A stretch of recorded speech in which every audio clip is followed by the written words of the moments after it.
ফিলিস্তিনের গাজা উপত্যকার দিকে এগিয়ে যাওয়া গ্লোবাল সুমুদ ফ্লোটিলার ত্রাণবাহী জাহাজগুলোর কয়েকটি আটকে দিয়েছে ইসরায়েল। এসব জাহাজের নিয়ন্ত্রণও নিয়েছে দেশটির বাহিনী।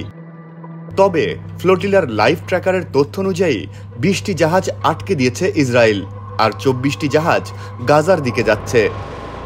ইসরায়েলের পররাষ্ট্র মন্ত্রণালয়ের প্রকাশ করা এক ভিডিওতে দেখা যায় ফ্লোটিলায় থাকা সুইডিশ জলবায়ু আন্দোলনকর্মী গ্রেটা থুনবার্গ জাহাজের ডেকে বসে আছেন। তাকে চারপাশ থেকে ঘিরে রেখেছে ইসরায়েলি সেনারা। রয়টার্স এই ভিডিও যাচাই করেছে। সমুদ্রপথে গাজায় ত্রাণ নিয়ে যাওয়ার বৈশ্বিক উদ্যোগ গ্লোবাল সুমুদ ফ্লোটিলা 40টিরও বেশি বেসামরিক নৌযানের একটি বহর। প্রায় 500 মানবাধিকার কর্মী এই বহরে রয়েছেন। বুধবার তাদের বেশ কয়েকজনকে আটকে ইসরায়েলে নিয়ে যাওয়া হয়। ইসরায়েলের পররাষ্ট্র মন্ত্রণালয়ের মুখপাত্র এক্স হ্যান্ডেলে দেওয়া এক পোস্টে জানায়, ফ্লোটিলার কয়েকটি জাহাজ নিরাপদভাবে থামানো হয়েছে এবং যাত্রীদের ইসরায়েলি বন্দরের দিকে পাঠানো হচ্ছে।